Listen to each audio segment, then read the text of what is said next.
Hello dear students, welcome to BAJIRAO IAS Academy interview guidance program. So in today's lecture we are going to discuss about India's multi-alignment with respect to India's foreign policy. Now if you look at India's current foreign policy, you can characterize this foreign policy as a proactive foreign policy. And India's foreign policy is often characterized as a multi-aligned foreign policy. Because if you look at India's engagement with other countries, so it is very often similar, or it is very often resembles a multi-aligned foreign policy. For example, if you look at countries like US and Russia, so they have confrontational and conflictual relations. But here in this context, India has a balanced ties with both of these countries. And this is what is called as a multi-aligned foreign policy. Now, multi-alignment actually looks at India's national interest. Now, India's overall engagement with these countries is defined by India's national interest and India's long-term foreign policy goals. And because of this reason, India always enjoys cordial relations with all the major centers of power. So therefore, this article specifically talks about a new multi-alignment. So new multi-alignment in the sense that recently Prime Minister Narendra Modi held a telephone conversation with Russian President Vladimir Putin. And at the same time, External Affairs Minister S. Jaishankar also had a visit to Iran recently. So therefore, this shows India's diverse engagement with different partners within the region and beyond the region. Okay, so there are different countries who are odds with each other. For example, if you look at Iran, Saudi Arabia, they are odds with each other, but India has better ties with all these countries. And similarly, if you look at Russia and USA, India also enjoying a cordial ties, best relationship with both of these countries. And this is how India's multi-aligned foreign policy actually balancing its engagement with different countries. Okay, so this is what this article is actually talking about. Now in this context, we need to understand what exactly this article talks about. So what is a multi-aligned foreign policy and how it has been benefiting India, and in the longer term how it will benefit India. So this is very important. Now if you look at India's foreign policy during Cold War times, we have followed the policy of non-aligned movement. Okay, so at that time our foreign policy priority was non-alignment. So it means that India will not join any bloc. Okay, so a bloc led by Soviet Union or a bloc led by USA. So therefore, India had to maintain a non-aligned stance at that time. But now if you look at India's foreign policy, there is a significant shift in foreign policy. Now India is looking at multi-alignment. Okay, so India has been aligning with different partners in different regions. So that is in line with India's national interest, India's foreign policy priorities and India's overall national interests. Okay, so if you look at the current international order, okay, so overall international affairs, and it is marked by a renewed great power rivalry. So why it is said that there's a renewed great power rivalry? Okay, because if you look at the great power rivalry between USA and USSR during Cold War times, so that is one of the great power rivalry that we had also seen. So however, after the disintegration of Soviet Union, so there was US which has emerged as a a unilateral power. Okay, so which was emerged as a hegemon at the international level. Now similarly, if you look at the current Russia and its stance and the current Russian president, so you can see there's a revival of such great power rivalry in the Europe. Okay, so this is particularly evident because of the Russia-Ukraine war, where Europe and US have taken number of measures, but Russia, with the help of other countries like China and to some extent India, able to withstand those sanctions imposed by US and the Western alliance. However, apart from this, there's a great power rivalry, another great power rivalry, very important compared to Russia. So that is the great power rivalry of US and China in the Indo-Pacific region. So we have seen trade war between these two countries during the Trump era. And we have seen a conflictual relationship between these two countries during the COVID-19 pandemic. So we can see a great power rivalry. Why a great power rivalry? Because China has been emerging as a potential military, economic and technological power that has been challenging US hegemony. Okay, so China has been challenging US hegemony. So because of this reason, at the international level, we have been seeing a great power rivalry, a renewed great power rivalry that we have seen during the Cold War times.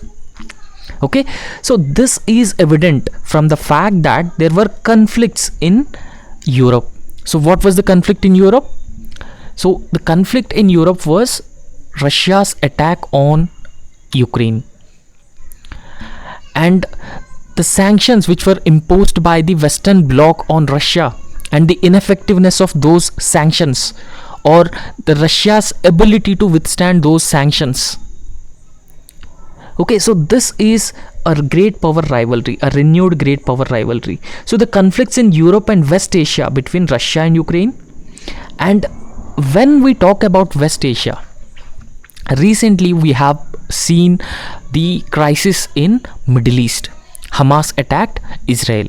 So therefore Israel and Hamas and the broader tussle between US and China. So when we talk about the broader tussle between US and China, so we need to talk taking into consideration different factors. For example, the economic confrontation or the economic conflict or economic rivalry that we have seen particularly during the trade war between US and China. And after that, there's a tussle between these two countries on the technological front also, particularly Huawei, 5G technology, and even the strategic fronts. So strategic fronts in the sense that, so if you look at Chinese presence and influence in the Middle East, so that is traditionally a stronghold of US. Okay, so in fact, earlier Saudi Arabia, US, UAE used to depend heavily on USA for its security, defense, and technology, economic relations, everything. But now over a period of time, what has been happening?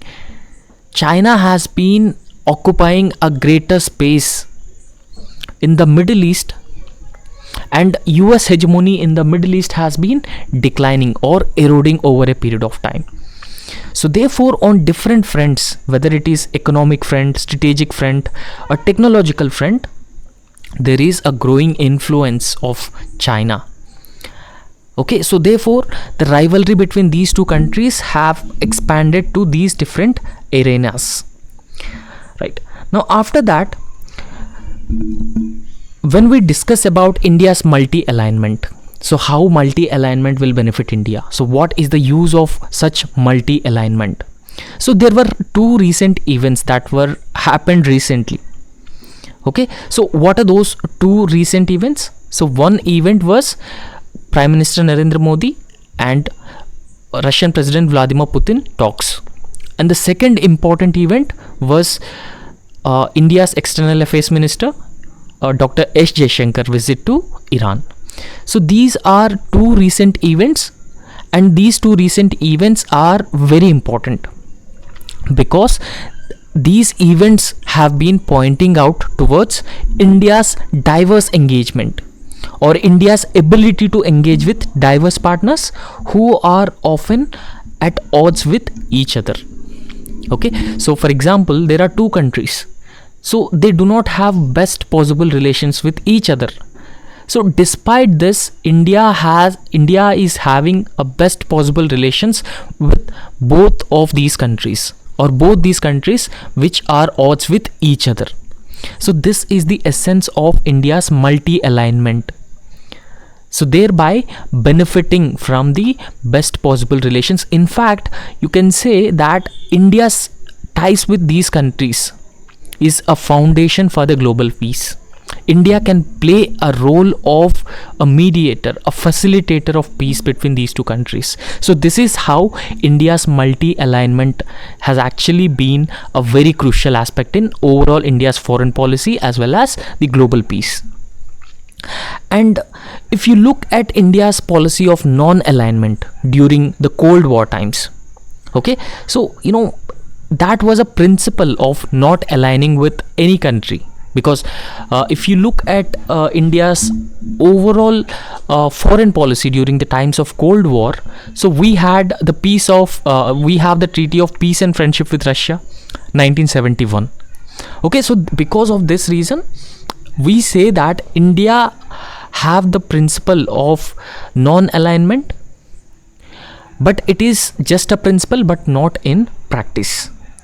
So however, the overall objective of India following the non-aligned path during the Cold War times is to ensure that it is equidistant, it maintains equidistance from two blocks, each of these two blocks, the Western bloc as well as the Eastern bloc led by USSR.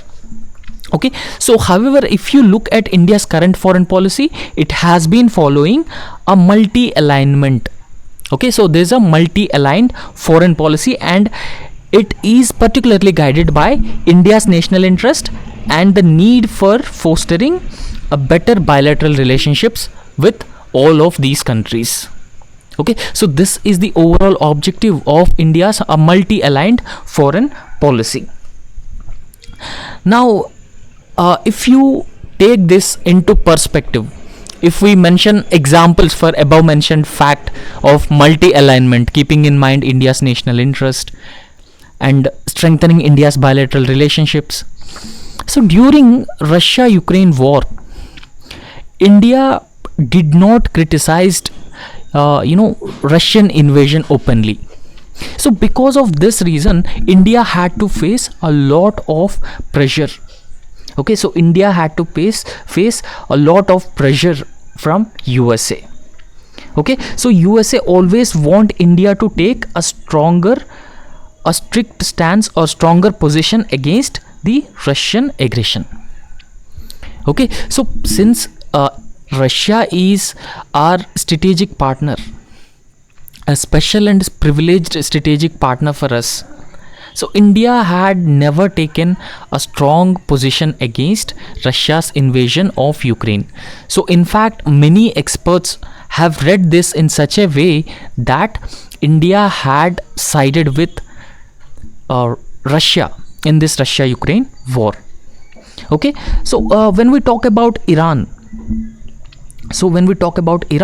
Iran too is embroiled in a regional Cold War with Israel and Saudi Arabia. Now, Iran does not have good relations with both Saudi Arabia and Israel. So why? Because the Houthi rebels in Yemen are very often sponsored by the Iran government, or very often getting support from the Iran directly. And the Houthi rebels have record of attacking major facilities in Saudi Arabia. So because of this reason, there's an antagonistic relations between Iran and Saudi Arabia, and Iran and Israel as well. So therefore, India has deep partnerships. If you look at India's foreign policy or India's engagement with these countries, India has deep relations with both Iran, Saudi Arabia as well as Iran and Israel. So best possible relations. Now ultimately, this is not, this will not impact India in the long term. Rather, it will be beneficial for India, because India has been maintaining the best possible relations with all the countries, and India has been balancing its diplomacy in such a way, such a skillful way, that serves its national interest, and that is the essence of India's overall engagement. So despite those countries having this conflictual relations with each other, but India has a best possible relations with all of these countries. So it has managed to maintain these bilateral ties even as its partnerships with US and Europe grows significantly. Okay, so India enjoying the best possible relations with Russia, despite being the fact that India at the same time maintaining a better relations with both US and Europe. If you look at India's engagement with UK, France, Germany, and even US, technological cooperation, defense, military, space, everything. So therefore, this is how India's multi-aligned foreign policy is actually emerging as a fruitful foreign policy or fruitful diplomacy. So therefore, in this context, we have to understand the fact that, Delhi hasn't promised its core principles. Okay, in fact, India not compromised its core principles. So there are certain core principles for India. For example, strategic autonomy is one such core principle that India follows, and India will not be part of any military alliances or military blocks, security blocks. So therefore, these are the core principles: non-aligned stance, multi-alignment, non-violence, global peace. Okay, so these are some of the core principles that India always follow, and India have not compromised on those core principles despite adopting a multi-aligned foreign policy. So therefore, Prime Minister Narendra Modi also reportedly reiterated India's position to President Putin. Now, this is very much in news, when Prime Minister Narendra Modi directly told to Russian President Vladimir Putin that this is not the era of war. So that has been resonated, and that was repeated by several global leaders. And in fact, India's diplomacy was lauded by different countries when Prime Minister Narendra Modi directly said this to Russian President Vladimir Putin.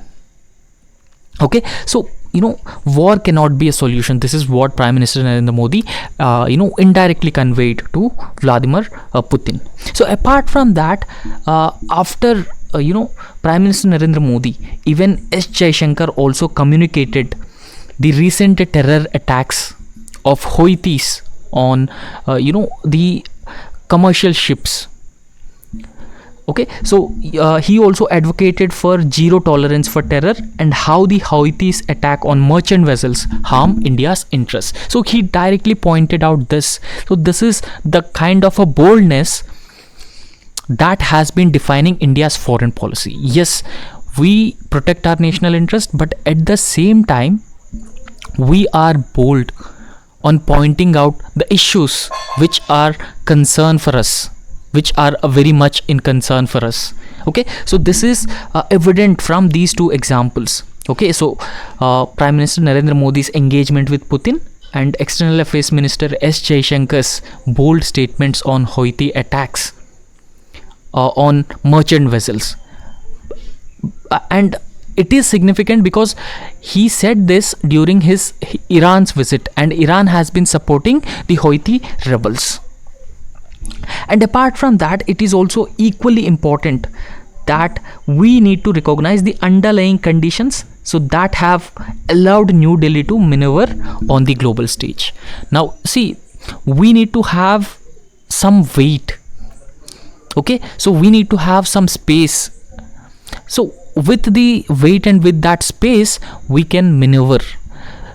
So we have been engaging with these countries, but at the same time, our economic clout or growing military preparedness or military prowess has been enabling us to protect our national interest as effectively as possible.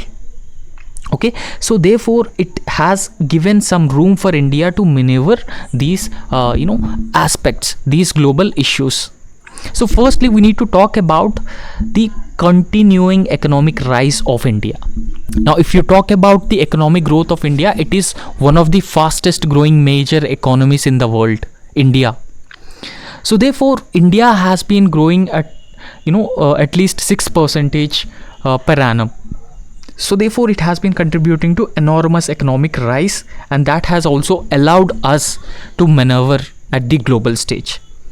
Secondly, we need to talk about India's enormous market size. Okay, so it has a future growth will give Delhi both strategic and diplomatic heft. So because of its huge market size, so that also enables India to maneuver as effectively as possible at the global stage. So secondly, we need to talk about the Chinese factor as well.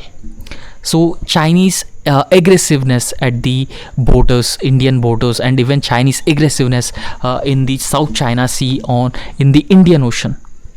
Okay, so therefore the Chinese aggressiveness has been threatening the existing global order. Okay, so since it has been threatening the existing global order, a free, open and inclusive regional order in Asia and Indo-Pacific, so several countries like US and even the European countries, in fact to some extent Russia, have shown a greater interest to engage with India for regional counterbalance. So they wanted to counterbalance the hegemony and aggressiveness of China. So in this, India can be a very important partner for these countries which wanted to contain or counter Chinese aggressiveness. So this is also another factor which has been giving India room for maneuvering. So apart from these things, many factor that India an attractive partner is its credentials as a liberal and pluralistic democracy. Now if you look at India's democracy, it is the largest democracy in the world and it is a pluralistic country. So overall its credentials as a democracy, its credential as a pluralistic country has been defining India's overall engagement with other countries. Why other countries, particularly US and Europe, have been showing a lot of enthusiasm, a lot of interest to engage with India because of its credentials as a liberal, pluralist, democratic country. So therefore we have been now navigating the choppy waters. So in diplomatic parlance, it can be said that we have been now navigating the choppy waters because now we have seen the renewed great power rivalry between different countries. So of course, obviously, it can be said that we have been navigating the choppy waters of geopolitics and geoeconomics. So therefore, in order to secure its interests, India must ensure it does not slip into either front. So it actually means that India should continue to adopt the policy of multi-alignment. India should continues to follow the policy of strategic autonomy. So it should not join any bloc. It should not join any front. So that could be detrimental to India's overall national interest, India's overall long-term foreign policy objectives. Okay, so this is what this article is all about. So this ultimately says that India should have a neutral, multi-aligned foreign policy. So India already have all the capabilities to have a greater engagement with all these countries. In fact, India is a natural partner, a natural destination which could attract several other countries within the region and beyond the region. Okay, so therefore India should continue to follow the multi-aligned foreign policy, multi-aligned diplomacy, continue to pursue its interests. Okay, so that's it for this lecture. Please subscribe to our YouTube channel. Thank you.